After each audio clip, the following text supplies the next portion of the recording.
Are you ready for excavation too? Yep. I run out of words that starts with X. I have done no research for this film. You don't need to. No, I didn't feel like it was necessary. Did you remember last week when I couldn't remember the name of our podcast? Do you know what it was? In my back of my head. I don't know why I had How I Met Your Mother stuck in my head, but the name of our podcast was How I Met Your Movie. How I Met Your Movie. I don't know why. It's not inaccurate. How I Met Your Stupid Fucking Movie. And it is like How I Met Your Mother, which is just a constant number of women/movies just keep failing on us. Till the right one comes along and then dies. Yeah, that's going to be our last episode.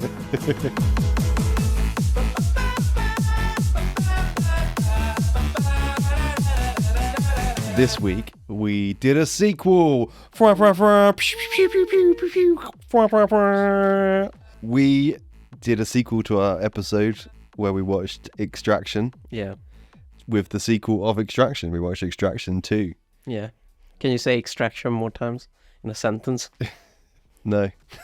We extracted some audiovisual information. Yeah. That's it.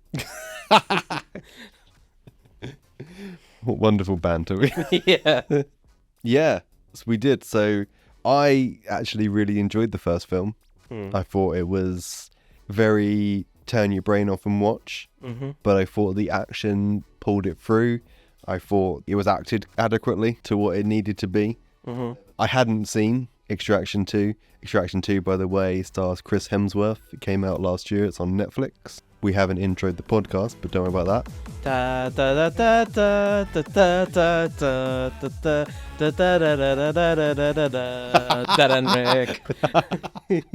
There's going to be photos of us. Polaroid photos of us. Beards. So, you have to go first. Yeah. What is your one sentence review? I almost want to change it based on what you said. Yeah? So it's going to be maybe 2 sentences, but the one I came with was, sometimes less is more. I think it describes this whole movie. Yep. And the second one, because you said that for the first one you had to switch your brain off. I think for this one you have to switch your brain off, throw in the garbage, wait for the garbage man to come, phone the council that you need the brain taken away. Surprisingly, I think I enjoyed it more than the first one. Really? Yes, but I think... Well, because it was so ridiculous. I don't know why. Or because you went in with expectations of... Yes, I think it's more like that. My expectations were so low based on the first one. I still really didn't like it, but I think I liked it more than the first. Okay. There's also more variety in the visuals, there's more locations, more things happening. But also that's against the movie. Again, less is more.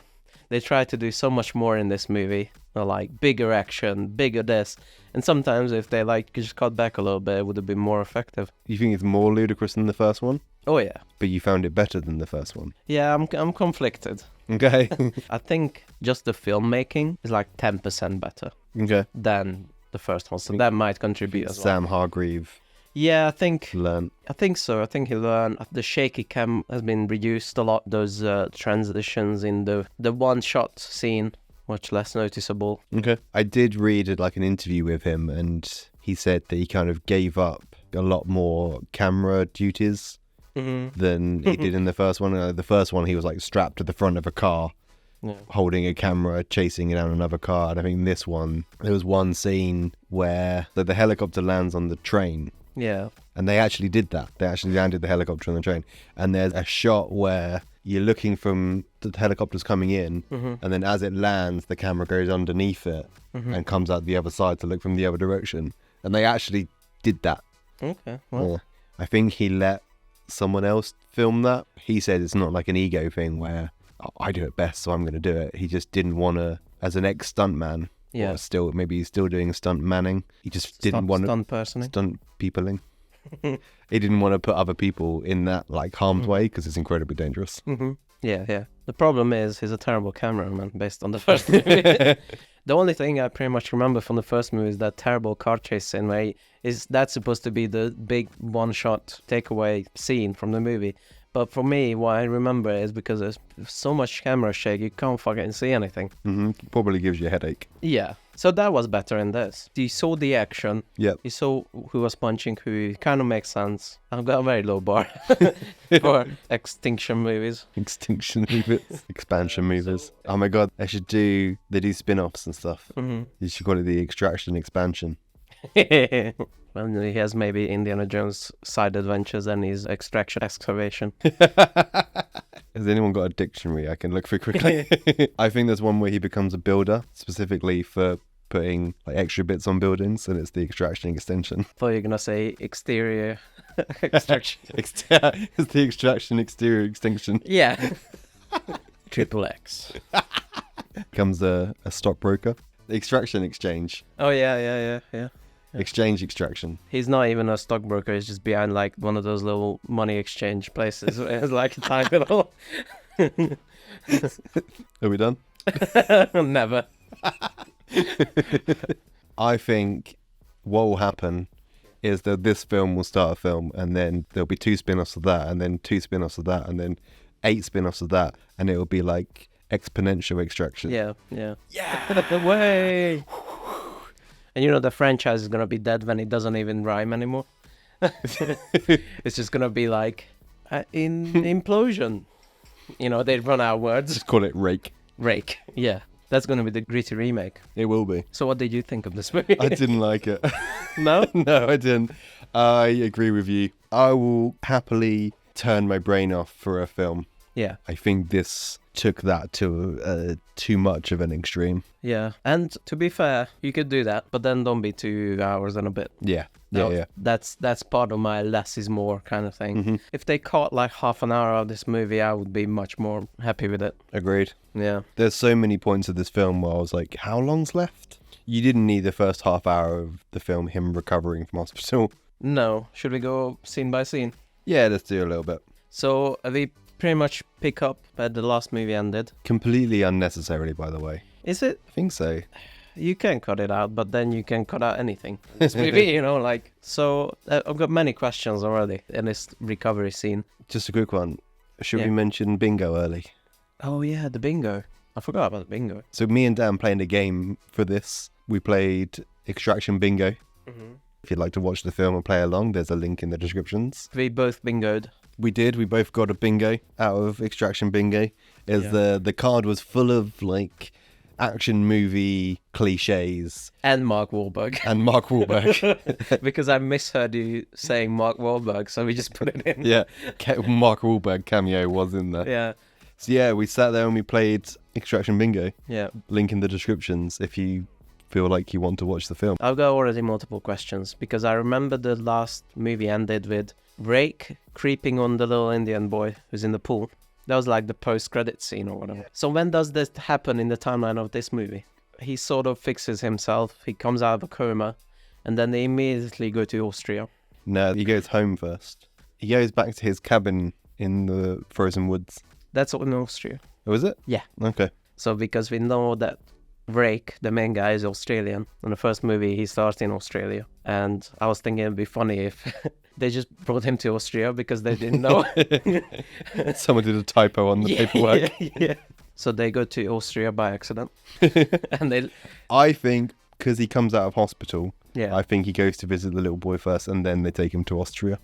just a quick creep. Say hello, make sure he's okay, kind of thing. Not Sure. Okay. I will say this. Yeah. Even though I did before suggest that it was cut completely, I did think it was a cool thing to see him recover from the previous film. Because you never really see that. Especially in action films where people like Tom Cruise, like you never start a Mission Impossible film with him in a hospital, like or in a wheelchair because he's broken both his legs and.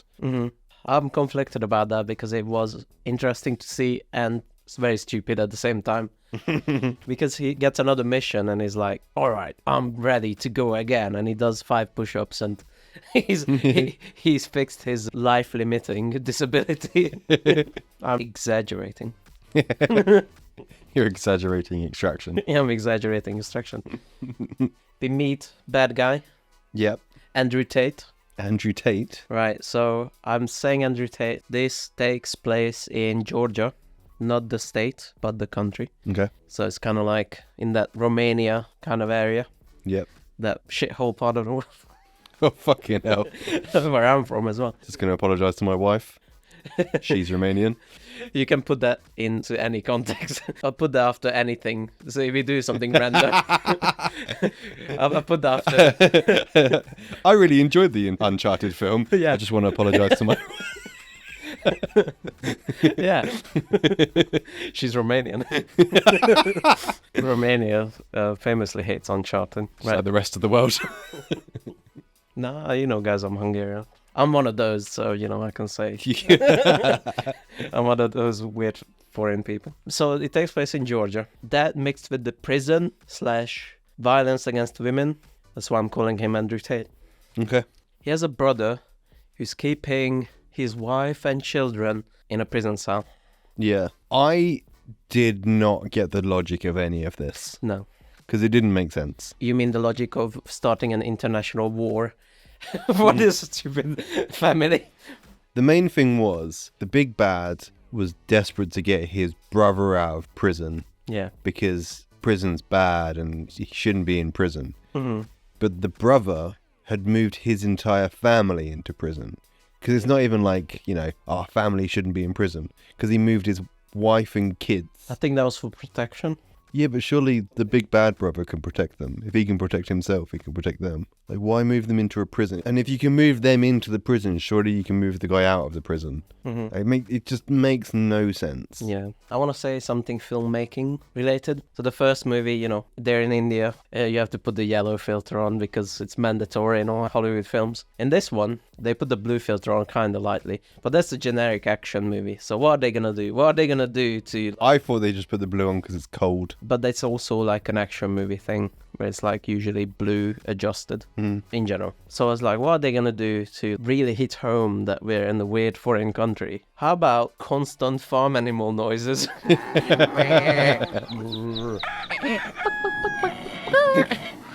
While the bad guy is talking like, yes, brother, we must avenge them. Non-stop animal noises. I grew up on a farm. They don't make that many noises.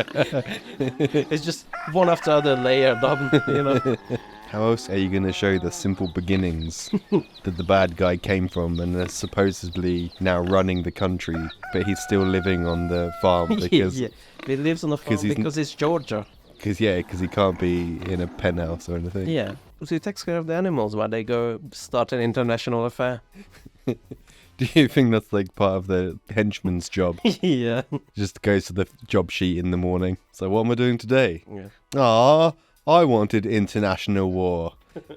Now I've got to go muck out the horse. I got a shovel pig shit. Yeah. I just imagine because there's a lot of scenes where the bad guy just sitting there is like, we do this for family. Does he mean like the cow as well? Because they're all like in henchman black suits. You just see a henchman in a black suit with an AK-47 strapped to his back, milking a cow. Yeah. I mean, honestly, the way this movie like portrayed things, it wouldn't be so far off. It really wouldn't. So, I mean, this is where you meet the brother that wasn't in the first film. Yeah. Nick's brother. Nick is the woman. Lady leader. Yeah, so she magically has a brother. Yeah. It's not mentioned or anything in the first film, which from the outset, you know he's going to die. Yeah. Like, oh, you have a brother now. Couldn't be a close friend. Couldn't be part of the team. Oh, you know, Jeff's back from starting international wars in China. You know, now we're going to start an international war over here. Couldn't be that, no. Had to be a brother. Yeah. We have to go on this dangerous mission. We have to stay together and stay close. Oh, have you met my brother, by the way? Yeah, pretty much. His name is Unfortunate Jack. It would be Invincible Jack. Invincible Jack. He's never died in his life. Yeah, that's all of us. We all never died. Why is he so special? Why is everyone treating me like I'm gonna die? So they go to Austria, not Australia. Yeah. That was a funny bit here. So because they gave him this cottage to live out the rest of his life like he's fucking Walter White in Breaking Bad. And then Nick comes to him and is like, here's a box. This is your whole life. Why don't you do something with your life? How? they left them in like the middle of nowhere in the Alps. Why don't you socialize more? Yeah. Why don't you have friends? There's a village 3 miles over that icy mountain. Come on, fucking sort it out, you loser. Yeah. What the fuck is wrong with them? Get a job. Get a job. Get a life. I know we just left you in the middle of bumfuck nowhere. But yes, living this sad existence. You get some lovely footage from the first film. He watches it on a He watches the first film on his laptop. Just to remind us what happened to his backstory. It's such a weird thing they did that as well, because they used the footage from the first film. They put on Netflix. There's like because in the first film he does a flashback and his kid's on the beach and blah blah blah blah blah. In this one they use that same footage, but he's watching it on his laptop. Yeah. But then later they filmed new flashbacks. Yeah. So why not just use that? Why not film new things? Yeah. Yeah, and in the new things, both the actors look really different. And then, in an uncredited thing that wasn't in the trailer, Idris Elba shows up. Oh, yeah. Dun dun dun. Yeah. Heimdall shows up to give Thor a mission. Why would you hire him? He's broken. I have so many questions about, so why would you hire him? Oh, Yeah. you're the only one that can do it. Why? Why? Why is he the only He one can that can do it? shoot. He shows that he can shoot, but that's not the job. His job is not shooting people. The job is to stealthily extract someone from a prison. Yeah. And the other question I have is who's paying for this? Government things. Wasn't it the whole idea was Chris Hemsworth's wife? Yeah, it's Chris Hemsworth's wife's sister that's in prison. So the wife paid for it, right? Also, this is like the most international family. So he's Australian, she's Georgian. That's pretty much the opposite of the world. And then they are in Austria. And then the lady, Nick, she's from Dubai. And they have a headquarters in Dubai. Because that's where Hemsworth goes for recovery. Where do these people meet? You know? Online. UN conference. But yeah, Hemsworth's job and Nick's job takes them around the world. Yeah, I guess so. Does he have like abandoned families in every country?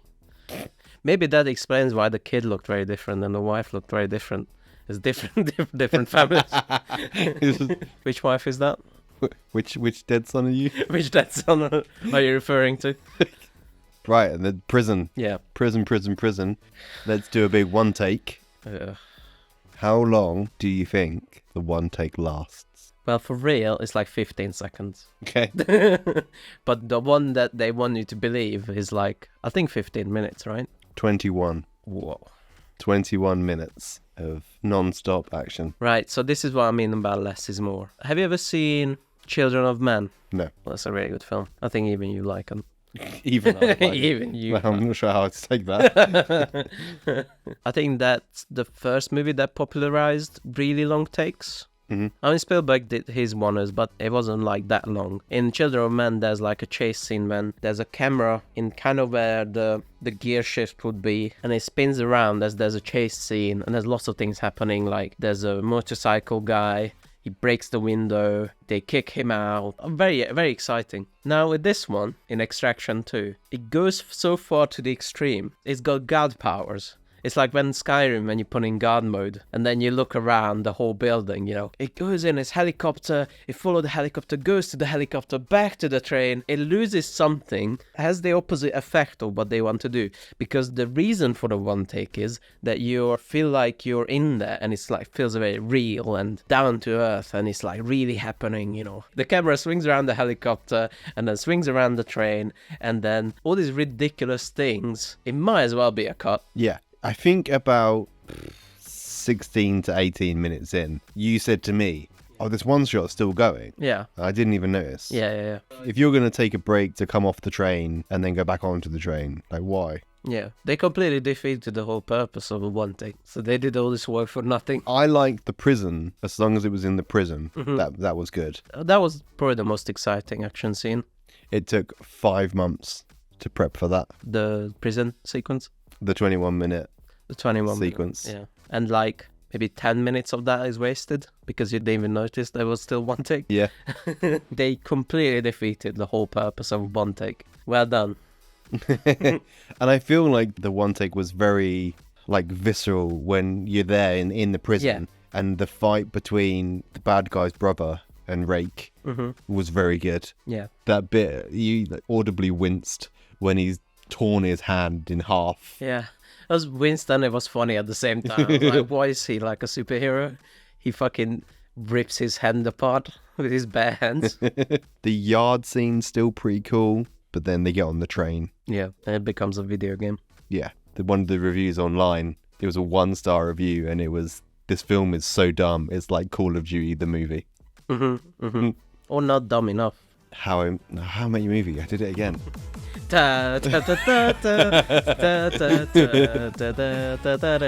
For more I Hate Your Movie. Guest starring Neil Patrick Harris. It's gonna be legend! Wait for it. For more I Hate Your Movie video game adaptations, subscribe to our Patreon for $1 or £1 a month. You get an extra bonus episode. Yeah. Our upcoming episode is video game movies. Rick thinks that video game movies are taking over superhero films, and I don't think that. And we also kind of go into our nostalgic and current feelings about video games. Yes. Also, don't forget to like and subscribe. And rate us and follow us if you're listening on the podcast platform.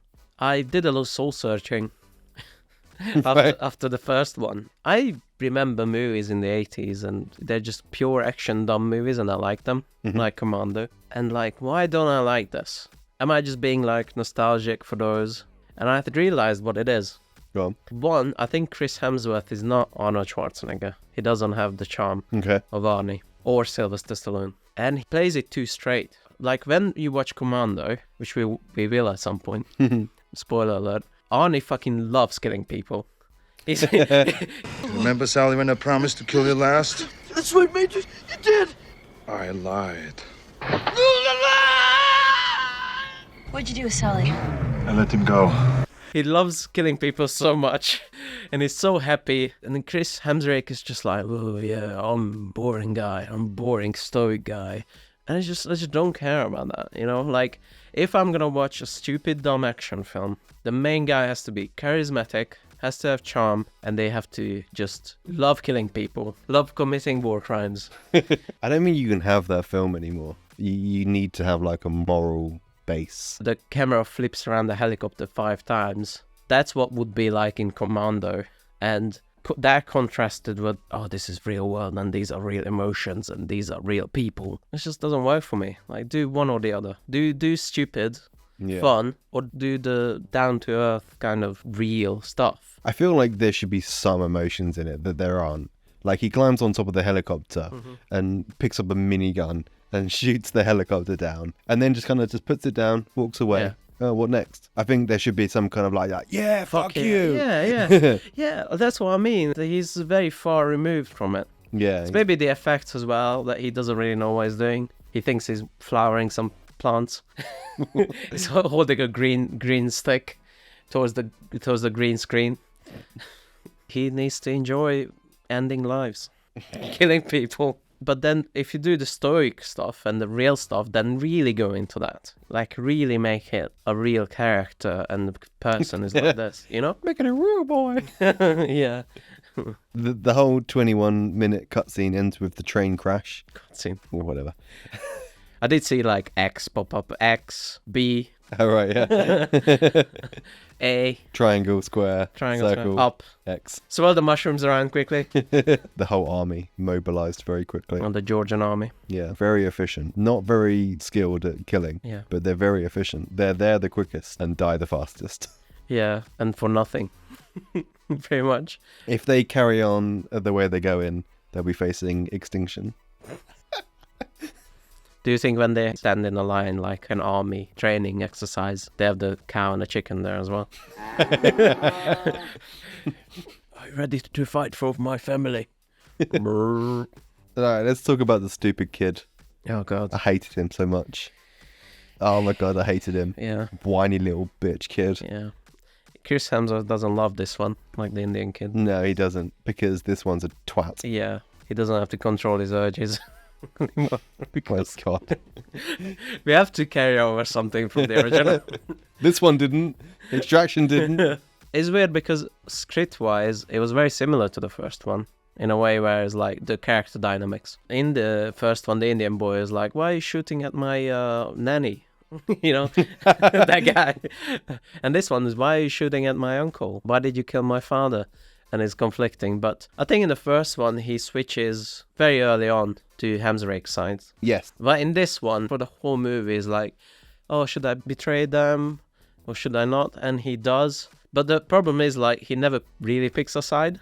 No. He should just pick a fucking side. Yeah. He does something that's betraying the Hemsworth team, and he immediately regrets it. Yeah. Well, what a fucking idiot. Like, it doesn't make any sense. Nothing that he does makes any sense. Like, he is in a prison, for fuck's sake. Yeah. He hears his mum get slapped around. He still supports his dad through that. Yeah. And then he calls his uncle to let them know where they are, which is obviously going to get his mum killed. And then he's in the car like, oh, he's not going to kill my mum, is he? Of course he fucking is, you moron. Yeah. Fucking idiot. And then at the end, he redeems himself, except he doesn't, by having a bomb on him. I don't know. The whole character's a waste of space. They feel like they tried to do something from the first one, but the first one kind of felt organic. And then you have like the skyscraper fight scene, which is single-handedly the stupidest bit of cinema I've seen. I hate that whole scene because of what happens. Yeah. Not just the fight scene. They're in Austria, and it looks like they're in the largest skyscraper in Austria. They film it like it's the only skyscraper in Austria. It might be. I don't know. Yeah. I feel like they just shot it from an angle. Like behind them, there's another 4 or 5 skyscrapers, but they've just shot it from those. That's not even my problem, because you can justify in a way where it's like, okay, they needed one building to stick out so they know it's there, you know. They shut that whole area down for like 2 weeks. My former country, Austria-Hungary, Yeah. will rise again. Now I would like to sing our national anthem. My country, 'tis of thee, Austria, Hungary, obey your king. What? The Archduke is dead? The worst combination of countries ever.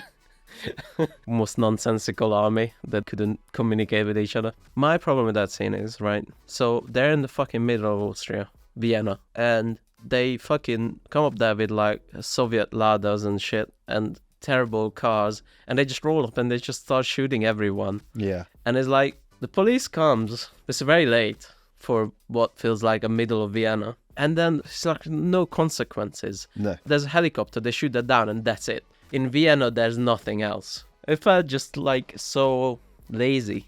Yeah. How do they meant to get back? It feels like a suicide mission. Yeah. For Like what? what is your extraction plan? And they just drive away at the end of it. It's like the South Park thing. Plan 1, extract the boy. Plan 2, question mark. Plan 3, profit. Talk about the punching on the roof. Ah, the stupid slidey roof. Dude. Oh my god, like, why? How? I don't feel like humans are not meant to be on there, I guess. Yeah, and everything apart from Nick sliding down that roof is viable. Sure. In an action sense. But this roof that she's sliding down is like 5 degrees. Like, you would not slide down that. Well, she was unconscious as well, right? Yeah. Yeah. So? I don't know. I'm trying to give You her don't some slide down an angle that short. Well, you didn't see she lubed up herself. Oh yeah, this is the thing. Like, it doesn't make any sense. The bit that made me laugh about that the most is I just pictured 2 guys off camera with a string, just like pulling her along. That's probably what happened. Yeah, it has to be. Yeah. It has to be what happened.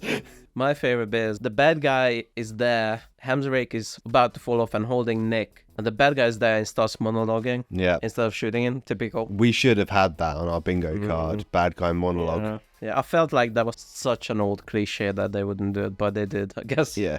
He throws Nick. I don't know how he got momentum in his hand to pull another human being and push her through a window. But whatever. Well, he pushes her through the balcony glass. Yeah. Why can't there be a regular balcony? She hangs on and climbs over it. Yeah. Not just Well, you gotta throw through some glass. This is where we thought it would be funny if there's like just a little drop. And there's an actual balcony there, you know, and they have this whole dramatic scene of hanging it off, and it's just like, oh, I'm fine. But what was really stupid in that scene is like Nick goes in, she has a weapon, and then she lets Hemsworth and the bad guy fist fight instead of just shooting the bad guy. Yeah, they're fighting on the glass. Yeah. And bang, done. End of film. Yeah. Shoot the glass underneath him. There he goes. Bye. End of film. So stupid. Up until the skyscraper scene, I was kind of with the film. Yeah. I enjoyed it as much as I enjoyed the first one. And then this was just too far. Yeah. It was just rubbish in all the ways. And then the end of this scene, oh my God, I was heartbroken. I was left completely devastated. I had such a close personal connection. The brother. Yeah, I was so upset. I'd really grown attached to him in the last 37 minutes. Yeah. Oh, he was such an important character. Who cares? No one cares. Yeah. To be fair, I wouldn't care if any of them died. They're not. None of them are like great built-up characters that I care about. Just completely inexplicably. The film doesn't end there. Yeah. Because, you know, this big action scene, it feels like it should die hard and he should Hans Gruber off the roof, the bad guy. Yeah. But it doesn't. Yeah. You've got this massive action scene and the whole thing ends with them guys standing in the church. And it's not even a particularly interesting or dynamic action sequence at the end. That's the thing. The ending was really lackluster Yeah. based on all the crazy shit that happened so Yeah. far. And in the first one, they did it right because the best action scene was the ending. Yeah. If you look up anticlimactic in the dictionary, you will see a picture of the ending of this film. Yeah. Them two lying on a church floor. Yeah. I will never stop hunt. Dead. Also see guy who's written in the movie just to die, and it's that guy picture. So what was the whole point of the bad guy? Because he got the kid. What else did he want? To kill Rake. Why? Because God demands it. That's what they yeah. keep saying throughout the film. Yeah, they tried to make it into this higher power thing, but it doesn't work. No. So yeah, Yeah. Extraction 2. Go play some bingo. It's the most fun you'll have watching this film. Banter when you watch it. We bantered. Yep. I don't remember what I rated the first one, but I look at it with more nostalgia. Remember the good old days? And he was just loving Indian boys all around. Not just fucking jumping from a helicopter to a skyscraper to do 6 somersaults in between. Free. Yeah. My head says free. Yeah. It's a solid free as well. It's not even... Yeah. It's like, oh, free could be a foot. No. Yeah. You can edit this movie down a lot and it'd be reaching maybe that level of the first one. Yeah. But it's just too long for no reason. No, I think you need to change. Not just editing. You need to change a lot about it. Yeah. You need to change the idiot boy's character in completely. Well, you can do that in editing. You just cut it out. Yeah. That's what I mean. Like, you can do a lot in editing. So yeah, there we go. Extraction 2. We look forward to Extraction 3 Are we? coming out early next year, I think. Late this year, early next year. What flavor country is Chris Hemsworth gonna go this time? I would have liked to see an action movie in Georgia. That would have made more sense. And they don't have many tourists, but it's a beautiful country. Yeah. It's like surrounded with fucking mountains everywhere. It's like there's a lot of nature, a lot of animals. I know I started this podcast by saying it's a shithole country, but that was. I was just thinking you should put that on the poster. Like, come to Georgia. There's fucking mountains everywhere. Why didn't they just stay in Georgia and have like a Georgia flavored action film instead of? Because I've never seen a movie in fucking Georgia. It's my favorite kind of ice cream. Georgia flavored ice cream. It tastes like military coups and disappointment. But aftertaste of communism. Yeah, stay there. Do your action movie there. I'm sure it's cheap. The cow farmers are not gonna charge much tax. Right. So what flavor is the next movie? I hate your movie banned in Georgia. What flavor are they gonna do to? I said their fucking mountains are beautiful. All right, we're helping out their tourism. What flavor country is Chris Hemsworth gonna? I don't think we can speculate on that without sounding offensive ourselves. I think we'll just let them be offensive the next time they come around. Okay. I think. We talked about this after the movie, remember? It's gonna be jungle, right? Okay, green filter. Not green filter. I think it's, again, they're gonna go with the animal noises. I think it's gonna be like, whoop, Like the bonobo shit. Right. Oh god, he's got up. He's actively doing something. He's going to recommend something to me by visual. I've been collecting Blu-rays. Okay. Bear in mind, Yeah. we watched Extraction as a punishment for you making me watch Neil Breen. If this is an escalation, I can go further as well. This means war. It's actually not. Okay. I was thinking that we might have too many listeners. so,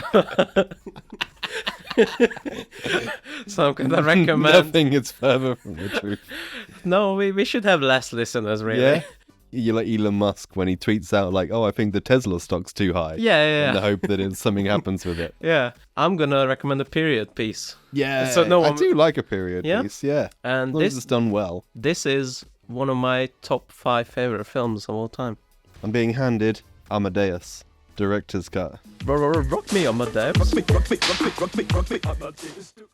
Yeah, Amadeus. It's about the movie about that guy. No. Amadeus. So it is a biopic, kind of. I'll explain kind of in a minute. Of Mozart, obviously.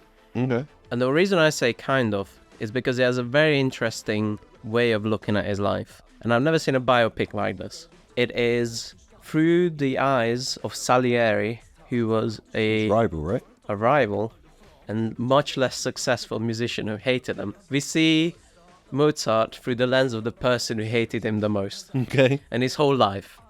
And there's a movie about creativity, and I think this movie explores talent. Where does talent come from? Things like that. So yeah, Excellent. one of my top 5 favorite films. I'm genuinely excited. Rock me on my dose.